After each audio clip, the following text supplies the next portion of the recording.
¿Qué tal? Buenas noches, ¿cómo le va? Gracias por acompañarnos otra semana más en Periodista 360. Hoy pura política, vamos a hablar de política todo el programa con dos invitados. La primera va a ser Mariana Zubik, que ya está ubicada para empezar a hablar con nosotros. Es parlamentaria del Parlasur.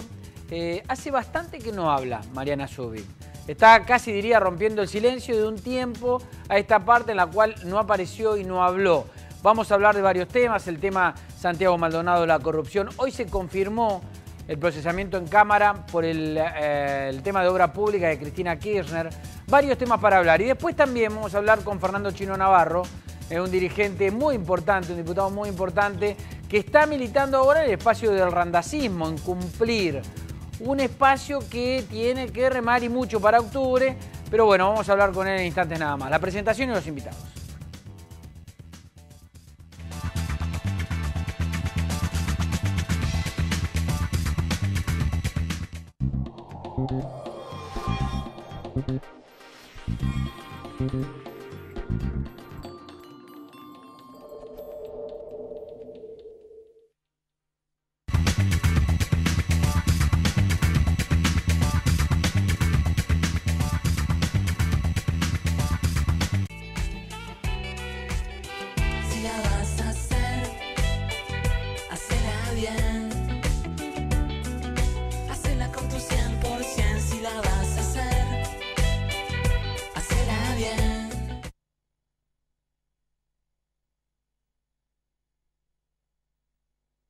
Auspicia Cámara de Diputados de la Provincia de Buenos Aires.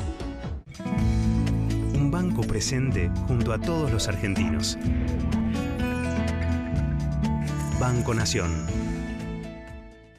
Cuando estamos más cerca, nos sentimos más seguros. Por eso, Vicente López cuenta con 9 destacamentos policiales nuevos que funcionan las 24 horas cuidando a todos los vecinos. En Vicente López seguimos mejorando la seguridad para vivir mejor. Vivamos Vicente López. Los vecinos ya subimos muchas propuestas a BA Elige. Si querés apoyarlas para que se hagan realidad, entra a buenosaires.gov.ar/BA Elige y elegí tus favoritas. La ciudad es mucho mejor cuando la construimos juntos. Buenos Aires Ciudad. Vamos, Buenos Aires.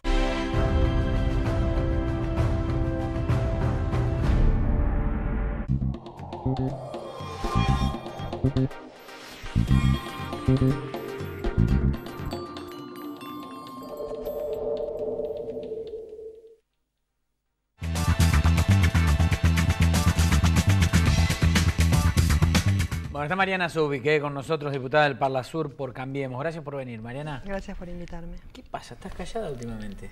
Sí, la verdad, hace un tiempo que me guardé. Nada, estoy estudiando, estoy terminando una maestría en gestión de gobiernos latinoamericanos en la Pompeu Fabra de Barcelona, siguiendo, por supuesto, muchas de las cuestiones que están avanzando en la justicia, aportando algunas cosas en silencio.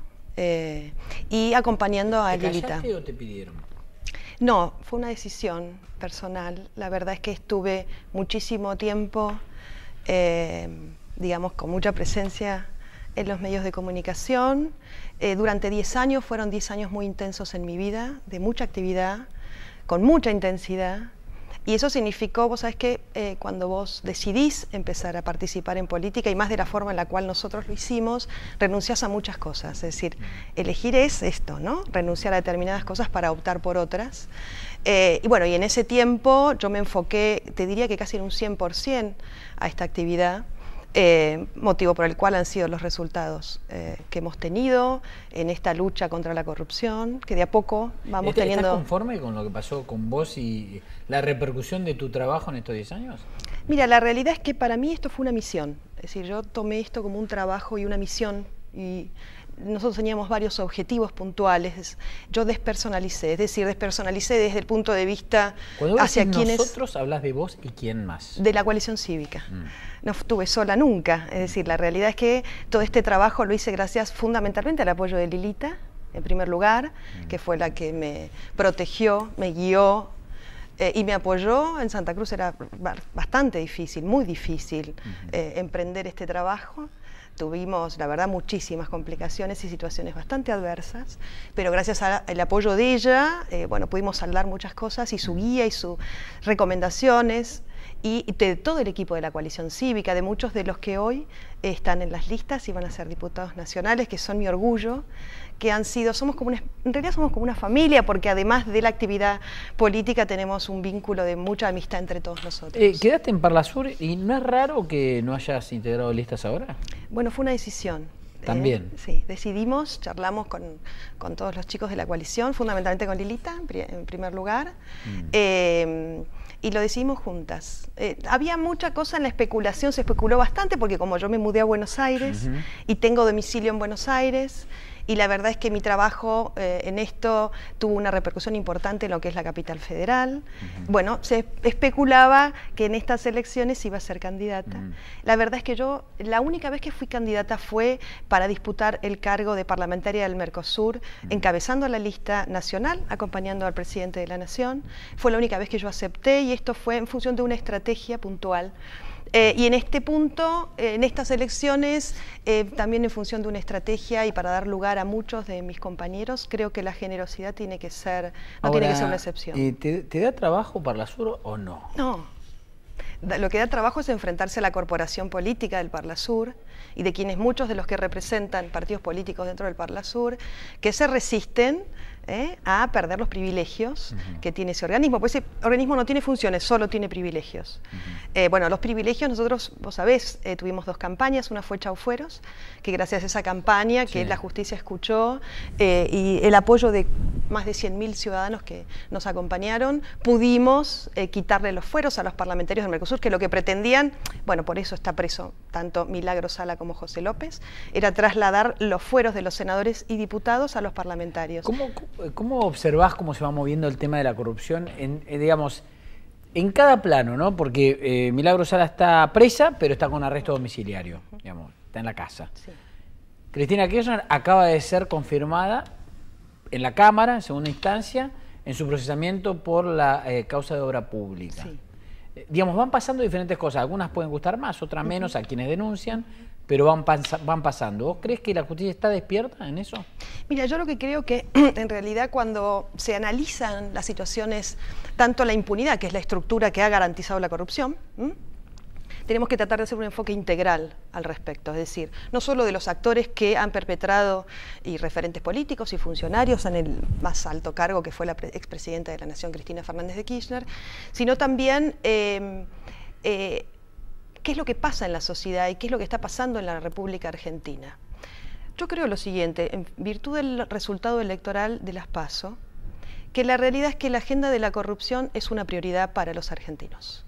Es decir, la lucha contra la corrupción lo es. Si vos haces un análisis regional, ayer escuchaba a un especialista en la materia, que además he estado estudiando porque es una de las personas más especializadas respecto al tema de la corrupción en España. En esta universidad he tenido material y acceso a charlar con él también, respecto a lo que sucede en nuestra región, en Latinoamérica. Vos sabés que ya hay un cálculo respecto a lo que se lleva a la corrupción.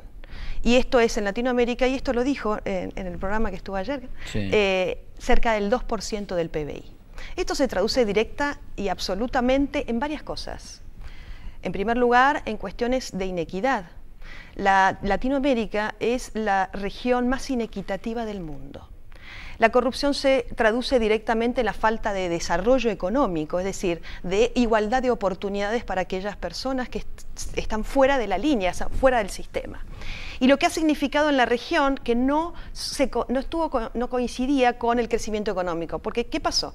En la región tuvimos un crecimiento económico histórico, recaudación histórica y crecimiento económico histórico, que no se tradujo en desarrollo económico y que además lo que hizo fue ampliar la brecha entre el más rico y el más pobre. Es decir, aumentó la pobreza. Se estima más de 60 millones de pobres. Vos lo que decís es que lo que creció el país no se aprovechó para mejorar la calidad de vida de la gente. No, ¿por qué? Porque hay un tema que es clave y que esto lo analizan todas las calificadoras crediticias del mundo. Hay una en especial que lo que hace es analizar fundamentalmente el fortalecimiento institucional soberano de los países. Y dice lo siguiente, esto se traduce directamente en la capacidad crediticia que tienen, es decir, aquellos países como en la Argentina, Brasil, Paraguay, entre otros en la región, Venezuela a la cabeza, son países donde el fortalecimiento, la soberanía de estas instituciones ha sido muy vapuleada y lastimada, y esto se traduce directa y automáticamente en la confianza, en el crédito, es decir, ¿son países emergentes o no son países emergentes? Bueno, vos sabés que ahora, digamos, vos tenés la oposición advirtiendo que la soberanía está en jaque precisamente por el endeudamiento que está teniendo el Estado, ¿no? Con el gobierno de Mauricio Macri. Bien, a ver, el concepto de soberanía, si nosotros hablamos respecto a cuáles han sido, y en esto entiendo perfectamente porque he trabajado mucho en la provincia de Santa Cruz, en lo que fue la construcción política, nuestro espacio, la coalición cívica fue el espacio, uno de los espacios más plurales de la Argentina, donde allí tuvimos la participación de radicales, de muchos peronistas, de muchos gremialistas y sindicalistas, motivo por el cual, y además desde mi base y mi familia, comprendo cuáles han sido las cuestiones estructurales del peronismo. Una de ellas es la soberanía política, la independencia económica y la distribución de la riqueza y del ingreso. Ninguna de estas cuestiones se han visto en realidad saldadas o cumplidas por el peronismo. Y si hablamos de soberanía, yo te diría que en los últimos 12 años ha sido una de las situaciones más críticas respecto a la soberanía de nuestro país. Y me refiero a que, por ejemplo, a cómo se dio la República Argentina en manos de la expresidenta de la Nación, Cristina Fernández de Kirchner, soberanía respecto a los hidrocarburos. Hablamos de la British Petroleum, hablamos de contratos espurios que celebró el gobierno kirchnerista con la British Petroleum. Tenemos este problema grave con Pan American Energy que se está librando, ¿no? Estamos tratando de investigar, se está investigando en Londres el tema de las coimas que pagan cuando se celebra el contrato en el Golfo San Jorge entre Santa Cruz y Chubut. ¿Qué significó esto? ¿Por qué hablamos de soberanía política en esto? Esto se tradujo directa y automáticamente en un perjuicio económico para la región y para la Argentina y se traduce directamente en la pérdida del autoabastecimiento. ¿Qué significa? Que por primera vez en la historia la Argentina, que tiene y aún tiene reservas, tuvo que empezar a importar. Mariana, te pregunto de actualidad un par de cosas. ¿El tema Maldonado cómo lo estás siguiendo? ¿Con preocupación? Sí. ¿Crees que hay una campaña contra Gendarmería? ¿Crees que Gendarmería es culpable? A mí me parece, en primer lugar, lo siguiente. Tenemos que tratar en este tiempo de evitar opinar. Porque cualquier cuestión, politizar esta situación es perjudicial. Realmente me conmueve lo que está sucediendo y me preocupa muchísimo lo que está sucediendo. Pero también te digo, como santacruceña y conociendo cómo se han movido siempre y entendiendo que la violencia es intrínseca al kirchnerismo y que además en lo que fue el derrotero del ejercicio del poder en la provincia de Santa Cruz, los hechos de golpes institucionales y a la democracia, llámese, cuando bajan a Sergio Acevedo, plantándole un muerto, porque así fue con el caso Sayago, dejaron zona liberada en Las Heras y se produce la muerte de Sayago para poder voltear a Sergio Acevedo. Eso fue así y así es, y de esto lo voy a ratificar siempre. Y luego la cantidad de sucesos que han significado violentar directamente la democracia y las instituciones en la provincia de Santa Cruz. Esto es algo que sí tenemos que tener en cuenta en el análisis de esto. No obstante, entiendo que es importante llamarnos al silencio y dejar a la justicia avanzar e investigar. En el tema Maldonado. Te pregunto por el caso Nisman también, porque se conoció hoy un informe de Gendarmería en el cual llegan a la conclusión de que efectivamente, según el estudio pericial que hace Gendarmería, que fue asesinado y a sangre fría. Hoy Cristina Kirchner en un reportaje esta tarde dijo que de Nisman no iba a hablar, ni se iba a referir a si había sido asesinato o suicidio, porque ella ya había hablado en cadena nacional. ¿Vos qué crees? Que tiene que hablar en la justicia y que va a ser citada a indagatoria, porque verdaderamente Cristina Fernández de Kirchner ha traicionado a la patria. Y coincido absolutamente en el dictamen del fiscal respecto al encubrimiento del atentado a la AMIA y de toda la estructura de impunidad que armó ella, Timerman, entre otros. Y a ver, lo que creo que una de las cuestiones más importantes para poder avanzar en la República Argentina es saber qué fue lo que le pasó a Nisman, más allá de la pericia de Gendarmería, que aún no es oficial, estamos esperando poder tenerla. Coincido plenamente en lo que se ha adelantado y creo fervientemente que lo mataron. Mariana Zubik, gracias por la visita. Gracias a vos. ¿Y se supone que te vas a volver a guardar? Estoy estudiando y estoy acompañando a Lilita, estaré acompañándola en la campaña. Está muy bien. Y decidiremos más adelante. Gracias, Mariana. Gracias a vos. Vamos a hacer una pausa. Después Fernando Chino Navarro, hablando un poco de peronismo, un poco de política. ¿Cómo ve octubre? ¿La ve igual que algunos kirchneristas? Él está con Randazzo. ¿En qué están abajo en las encuestas?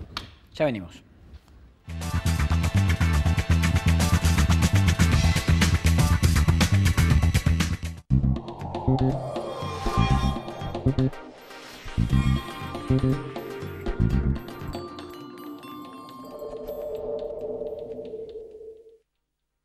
Cuando estamos más cerca, nos sentimos más seguros. Por eso, Vicente López cuenta con 9 destacamentos policiales nuevos que funcionan las 24 horas cuidando a todos los vecinos. En Vicente López seguimos mejorando la seguridad para vivir mejor. Vivamos Vicente López.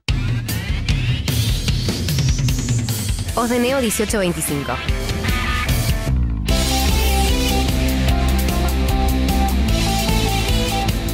Estamos.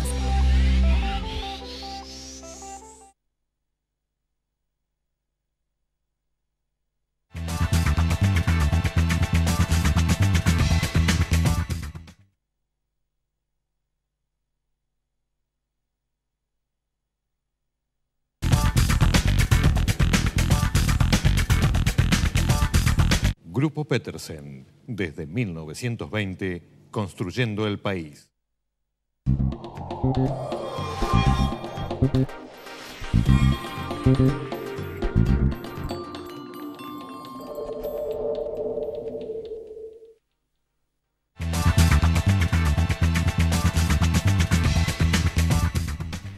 Bueno, Fernando Chino Navarro, pero lo voy a presentar como corresponde ahora, que es doctor, que es abogado, que se acaba de recibir. Doctor Navarro, gracias por haber venido. Un gusto. ¿Te recibiste abogado hace poco, no? Fin de año pasado. ¿Le pusiste garra en Le el puse momento de la tiempo. vida? Tiempo, no, es complicado. Vine a estudiar a Buenos Aires en la década de 76. Sí. Mis padres me enviaron a estudiar, después me casé, interrumpí el estudio, mi papá se enojó mucho. Y de grande, una vez que mi papá falleció, sentí la obligación de terminarlo, por mí, por él, por mis pibes, y lo pude terminar el año pasado rendiendo Filosofía del Derecho. Muy bien. Estoy Una esperando que me mochila den que el te título. sacaste. Sí, me dio una gran gratificación, la verdad que e incluso contarlo me pone de muy buen humor. Igual viste que a esta altura, después de tantos años de hacer política, supongo que debe ser así, casi que sabía más de derecho que cualquier otro abogado, ¿no? Porque llega un momento que empezás a estudiar y analizar las cosas de una En las manera... discusiones siempre me jactaba, y va a sonar un poco pedante esto, o de fanfa, que siempre con los abogados que me tocó discutir en un momento como concejal o diputado, generalmente tenía razón. Pero no porque sabía más de derecho, porque siempre apliqué el sentido común. Y muchas veces, no digo todos, porque hay grandes abogados, pero el abogado que está ligado al Estado o incluso a la empresa privada, pero que se aferra al cuerpo legal, a la ley, y prescinde de la realidad y el sentido común, pocas veces acierta. Y pifia. Bueno, felicitaciones. Por un lado, hablemos de política ahora. Están jugando un partido complicado, ¿no? En Cancha Barrosa, de visitante. Para poner algún ejemplo, digo, tienen que jugar la vuelta y perdieron 2-0 allá. Además nos tocó una cancha difícil, los árbitros. Todo complicado. Sí, sí. ¿Cómo está Randazzo? ¿Está de ánimo? Muy bien, bien. Mira, nosotros sabemos que afrontamos una situación muy difícil, pero estamos donde queremos estar y con quienes queremos estar. Hemos elegido transitar un camino difícil, largo, con obstáculos, pero creemos que la forma de aportar desde nuestro humilde lugar a la reconstrucción de la política y también del peronismo es empezar a sincerar muchas cuestiones. Nosotros somos parte de un gobierno que estuvo 12 años, donde reivindicamos muchísimos logros, pero nos parece que hay que hacerse cargo de los errores que cometimos, que no podemos omitir datos de la realidad como que fuimos responsables por nuestros errores que Macri ganara la elección en el 2015. Para poder discutir inseguridad y pobreza o empleo tenemos que tener la autoridad, y para tener la autoridad mínimamente tenemos que reconocer que algún error cometimos nosotros en nuestra gestión. Por lo tanto, sabemos que es difícil, obtuvimos casi 600.000 votos el 13 de agosto en La Paso, y aspiramos a multiplicar esa cantidad de votos. No es fácil, estamos trabajando por 1 millón de votos con Randazzo. No es fácil porque hay ustedes están obviamente apostando a crecer más de lo que... absolutamente, porque si bien hay una tendencia fuerte... ¿Y de dónde podría venir ese voto? Primero, Macri empuja la polarización. Cristina es funcional a esa polarización.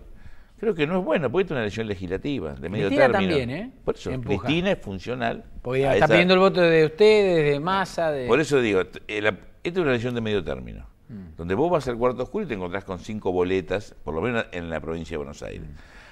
Lo más bueno para la democracia es que vos puedas elegir entre esas opciones. Además ya votaron, millones de bonaerenses votaron otras opciones que no son ni los candidatos de Macri ni Cristina. Yo no soy el dueño de las personas que nos votaron, Randazzo tampoco. Vamos a tratar de contener esos votos y sumar. Claro. Pero no vamos a tener la soberbia de creer que porque yo te convenza a vos, vos vas a convencer porque sos candidato a quienes te votaron. Así que lo que planteamos es que no hay que votar en contra. Si hay 2 candidatos, uno vota al menos malo. Lo bueno es que haya muchos candidatos, muchas propuestas. No queremos votar por el miedo. Ni el miedo que genera Macri si vuelve Cristina, o Cristina si sigue Macri. Queremos votar desde una mirada de esperanza, y una posición firme a Macri, pero los problemas tomarlos para resolverlos, no comentarlos o empeorarlos. ¿Puede haber un espacio común del peronismo después de octubre? Incluyo a Cristina, a Massa y a Randazzo. A mí me parece que nuestros dirigentes, obviamente lo incluyo a Randazzo, aunque yo en Randazzo veo una apertura diferente, una actitud de sacrificio, de compromiso con algo que excede su ego, su vanidad. Si quienes nos llamamos, entre comillas, dirigentes, sobre todo los más importantes, no dejan su vanidad y su ego de lado y no interpretan lo que quiere el electorado y se enojan si el electorado no nos vota y creen que ellos nos tienen que interpretar a nosotros, estamos en el horno. Macri va a ganar en octubre y es muy posible que vuelva a ganar en el 2019. Entonces el desafío es hacer política. Y la política no pasa por descalificar, pelear, agraviar.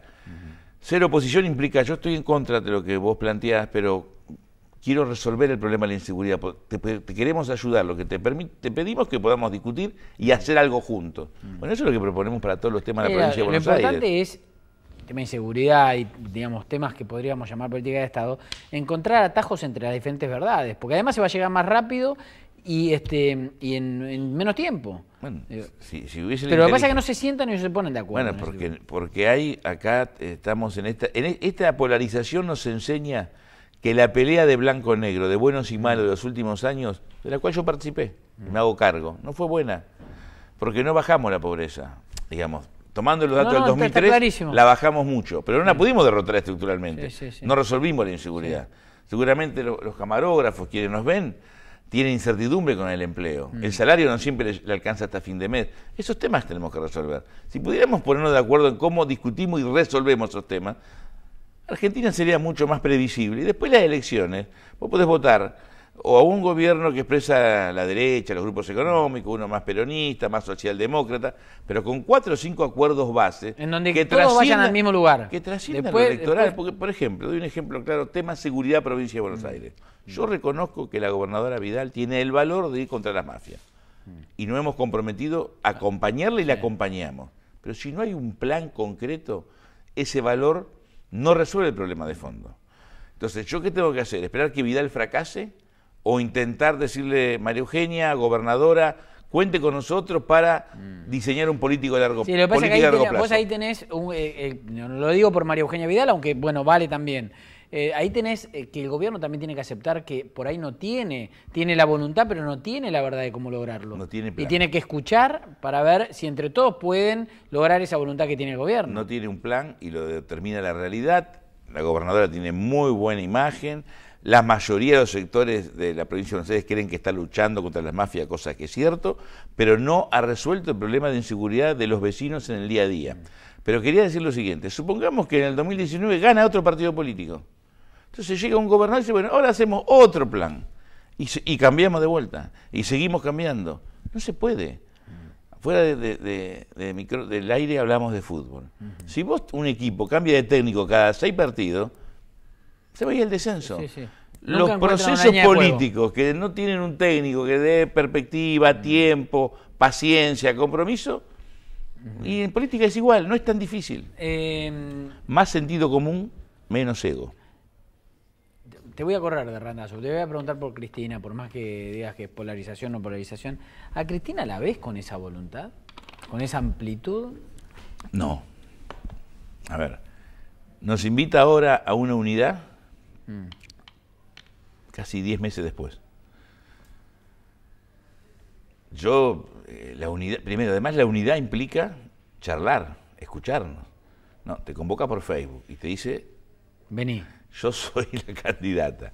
Nadie niega que hizo una buena elección, que para ellos es mala porque pensaban ganar por 10 puntos, pero sacar 34% no es malo. Pero la unidad se construye con todos, con los que sacan menos votos, con los que sacan un poco, con los que sacan más. Todo eso suma más del 50%. Todo eso implica que vos sos una parte importante, pero tenés que asociarte, tenés que dialogar con otros sectores. Eso requiere mínima humildad y escuchar, porque si vos querés ser quien,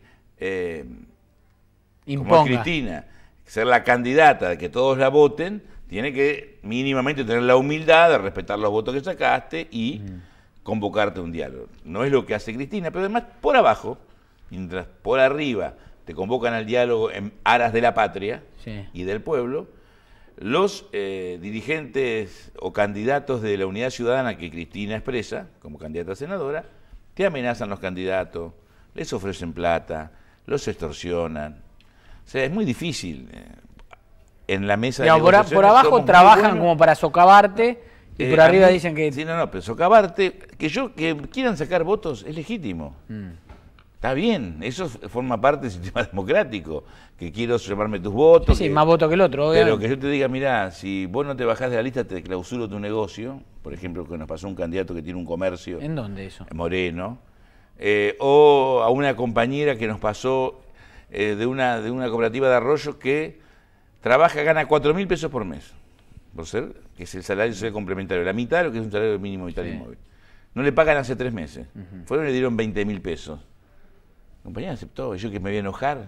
Le decía, eso es una traidora, no, es una compañera que tiene dificultades para el día a día y ante ese ofrecimiento lo acepta y yo la comprendo y la tengo que abrazar y decir no te hagas problema, seguir trabajando, porque ella no está planteando, no tiene un problema político ideológico, tiene un problema como le da comer a los pibes. ¿Debería haber debate entre los candidatos a senadores que se presentan, Randazzo, Massa, Bullrich, la izquierda, Cristina? Randazzo lo propuso en La Paso y debe haber un debate. Me gustaría un debate en el interior de la provincia y un debate en el Gran Buenos Aires, pero me conformo que por lo menos haya un debate donde en vez de enviarnos cartas entre los candidatos o dirigentes, reuniones de dirigentes que después nos enteramos por terceros qué pasó, se discuta de cara a la Cámara, de cara a la gente, y cada uno diga cómo resuelve la pobreza, cómo resuelve la inseguridad, cómo se afronta el fenómeno de la corrupción, y hacernos cargo también de las críticas que nos hacen.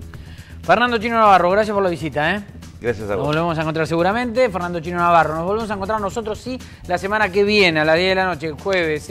Gracias por acompañarnos, sigan conectados.